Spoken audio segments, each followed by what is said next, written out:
អ្នកឃើញដល់អត់ថាមនុស្សជាច្រើនកំពុងតែរស់នៅជាមួយនឹងជំងឺទឹកនោមផ្អែមដែលមិននឹងខ្លួនហើយជំងឺទឹកនោមផ្អែមនេះបានផ្ដល់នូវគុណភាពអ្វីខ្លះហើយនេះផងដែរខ្ញុំបានដឹកនាំក្រុមរបស់ខ្ញុំដើម្បីនិយាយអំពីជំងឺទឹកនោមផ្អែមជាកិច្ចចាប់ផ្ដើមខ្ញុំសូមគោរពជម្រាបសួរដល់លោកគ្រូអ្នកគ្រូសិស្សានុសិស្សទាំងអស់និងទស្សនិកជនដែលបានទស្សនានៅវីដេអូមួយនេះខ្ញុំបាទឈ្មោះកអ៊ីនតង់គឺជាប្រធានក្រុមនៃក្រុមទី1ហើយសមាជិកក្រុមខ្ញុំគឺមានដូច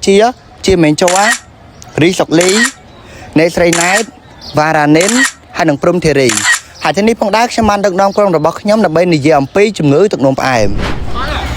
ហើយនៅក្នុងប្រធានបទនៃជំងឺទឹកនោមផ្អែមមួយនេះគឺខ្ញុំបានបែងចែកជា6មេត្តាធំដែលមេត្តាទី1និយាយអំពីនិយមន័យនៃជំងឺទឹកនោមផ្អែមនិងប្រភេទនៃជំងឺទឹកនោមផ្អែមមេត្តាទី2និយាយអំពីមូលហេតុនៃជំងឺទឹកនោមផ្អែមមេត្តាទី3និយាយអំពីរោគសញ្ញានៃជំងឺទឹកនោមផ្អែមមេត្តាទី4និយាយអំពីផលវិបាកនៃជំងឺទឹកនោមផ្អែមមេត្តាទី5និយាយអំពីវិធីការពារនិងការគ្រប់គ្រងនិងមេត្តាទី6និយាយអំពីឯកសារយោងនិងសំណុំពរ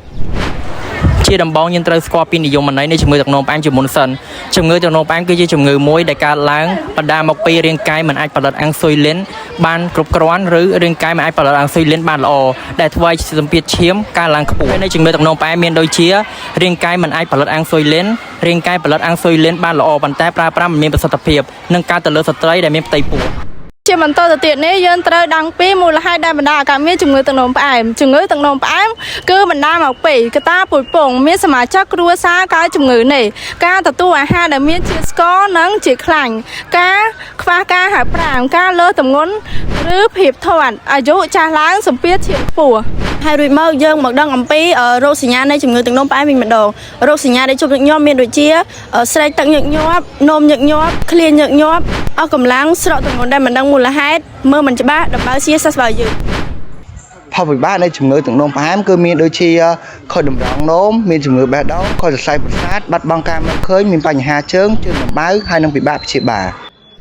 យើងដឹងរួចមកហើយអំពីគុណវិបត្តិឥឡូវនេះយើងមកដល់អំពីវិធីការពារនិងការគ្រប់គ្រងវិធីការពារនិងការគ្រប់គ្រងមានដូចជា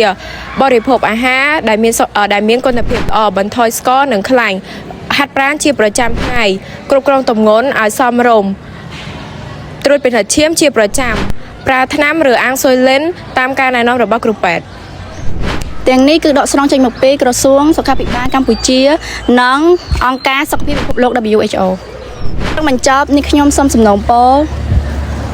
ដល់ប្រជាពលរដ្ឋទាំងអស់ត្រូវគិតទៅលើសុខភាពជាចម្បងត្រូវទៅពិនិត្យជាតិស្ករនៅក្នុងឈាមជាប្រចាំត្រូវបរិភោគអាហារនិងហាត់ប្រាណឲ្យទាន់ពេលវេលាប្រសិនបើមានរោគសញ្ញាផ្សេងៗត្រូវទៅពិនិត្យនៅមន្ទីរពេទ្យឲ្យទាន់ពេលវេលាជាចុងក្រោយខ្ញុំសូមគោរពអរគុណដល់លោកគ្រូអ្នកគ្រូសិស្សានុសិស្សទាំងអស់និងទស្សនិកជនដែលបានទស្សនានៅវីដេអូមួយនេះហើយក៏សូមជូនពរឲ្យជួបនូវពុទ្ធពរទាំង4ប្រការគឺអាយុវណ្ណៈសុខៈពលៈកុំបីឃ្លាតឡើយ